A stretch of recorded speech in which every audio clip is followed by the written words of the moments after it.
Akhir Agustus 2025, jalanan Indonesia kembali dipenuhi tuntutan. Salah satu isu yang paling keras disuarakan, yaitu korupsi yang tak pernah benar-benar hilang.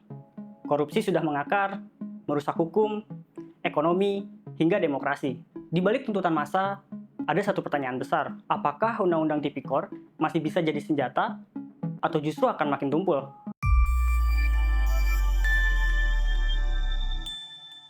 Halo teman-teman, kali ini kita akan bahas salah satu isu paling krusial, tapi sering banget luput dari perhatian publik, yaitu Judicial Review Pasal 2 dan 3 Undang-Undang Tindak Pidana Korupsi atau Tipikor. Buat yang belum tahu, pasal ini adalah senjata pamungkas dalam perang melawan korupsi. Banyak kasus besar di Indonesia berhasil terungkap berkat pasal ini. Namun, saat ini pasal tersebut sedang diuji di Mahkamah Konstitusi, karena katanya terlalu luas. Setiap kali publik marah soal korupsi, selalu ada yang bilang hukum kita sudah cukup. Padahal, kalau benar cukup, kenapa koruptor makin licin dan pasal paling tajam di Undang-Undang Tipikor justru sedang dicoba dipatahkan? Yang saat ini sedang dipertaruhkan bukan sekedar satu pasal, tetapi keberanian negara untuk tetap menyatakan korupsi sebagai musuh, atau justru membiarkan perang melawan korupsi kalah pelan-pelan tanpa suara. Jadi, kalau pasal ini dicabut, gue jujur agak ngeri bayanginnya. Yuk, kita gali lebih dalam. Kenapa pasal ini penting banget? Kenapa banyak yang ngerasa pasal ini kelewat luas? Dan apa dampaknya kalau Mahkamah Konstitusi beneran ngabulin uji materialnya? Kita semua tahulah, korupsi di Indonesia udah kayak penyakit kronis. Dari level pejabat tinggi sampai level paling bawah. Kasusnya nggak ada habisnya. Makanya sejak awal reformasi, negara bikin banyak kebijakan. Lahirnya UU Tipikor, dibentuknya KPK, sampai masuknya Indonesia ke konvensi internasional kayak UNCAC. Nah, pasal 2 dan 3 ini lahir dari semangat itu, biar hukum bisa ngejar korupsi dalam bentuk apapun, termasuk yang modusnya nggak konvensional. Masalahnya, dua pasal ini dianggap terlalu luas. Pasal 2 intinya bilang, siapapun yang bikin kerugian negara secara melawan hukum bisa kena. Pasal 3 hampir sama, cuma lebih spesifik ke penyalahgunaan kewenangan. Ada beberapa alasan kenapa pasal ini dianggap terlalu luas. Katanya, pasal ini tuh nggak jelas mau ngelarang apa. Apapun itu, kalau bikin negara rugi, ya kena. Terus, pasal ini juga dianggap bikin pembuktian niat jahat jadi nggak ketat. Karena perbuatan korupsi bisa terjadi meski orang yang nggak dapat untung. Contohnya kasus Tom Lembong. Banyak yang protes karena unsur niat jahatnya dianggap nggak kuat, tapi doi tetap dijerat. Pemohon JR minta MK buat ngabulin salah satu dari dua tuntutan mereka. Pertama, mencabut pasal 2 ayat 1 dan ayat 3 UU Tipikor. Atau 2, hilangkan unsur kerugian negara dan perjelas objek yang dilarang. Caranya, perbuatan memperkaya diri dan orang lain hanya dapat dijerat jika dilakukan dengan cara-cara korupsi yang udah diatur di UU Tipikor, misalnya suap atau penggelapan. Persoalan ini harus dilihat secara hati-hati, soalnya ada banyak kasus yang bakal susah terjangkau kalau JR ini dikabulkan. Salah satunya kasus PT Timah. Ini mega korupsi yang nilainya gila-gilaan. Modusnya bukan nyolong duit negara secara langsung, tapi lewat permainan tata kelola tambang timah yang merugikan negara. Kasus ini justru nunjukin kegunaan pasal 2. Harvey dan direksi PT Timah kena jerat pidana. Padahal nggak pernah ada bukti transaksi langsung di antara mereka. Nggak ada suap, nggak ada gratifikasi, nggak ada transaksi lain.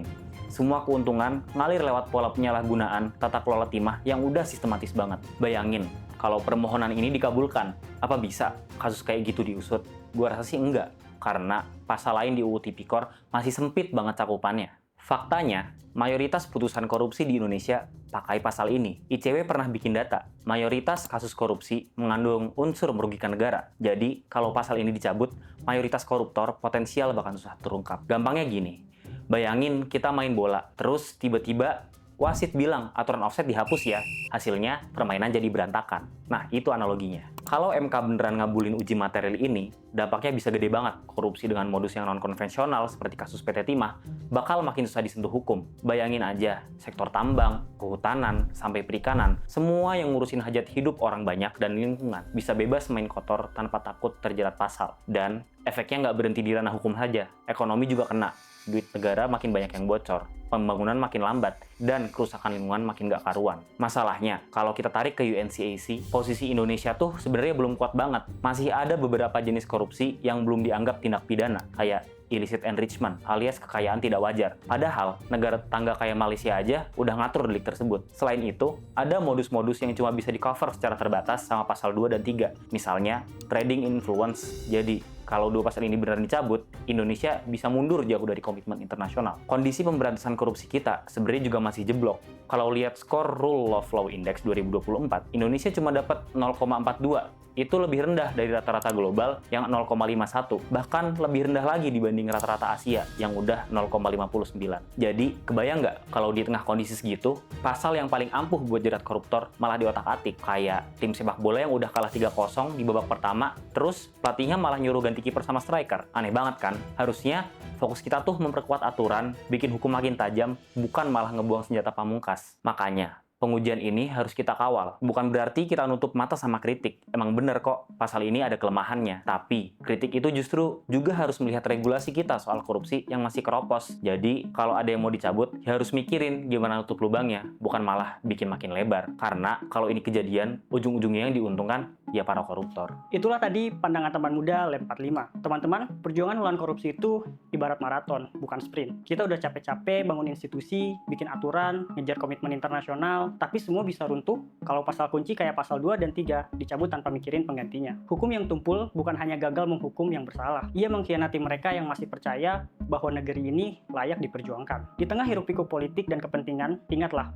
negara hanya punya masa depan kalau keberanian moralnya lebih kuat daripada tipu muslihat mereka yang merusaknya. Korupsi bukan sekedar kejahatan terhadap negara. Ia adalah perampasan hak generasi yang belum lahir. Dan setiap pasal yang dilemahkan dari ini adalah pintu yang dibuka lebar untuk ketidakadilan di masa depan. Di ujungnya, ini bukan cuma soal hukum. Ini soal masa depan bangsa, soal keadilan sosial, soal warisan apa yang mau kita tinggalin buat generasi berikutnya. Jadi, pertanyaannya sekarang, kita mau jadi penonton pasif atau kita mau ikut jaga rumah kita dari maling yang pakai dasi?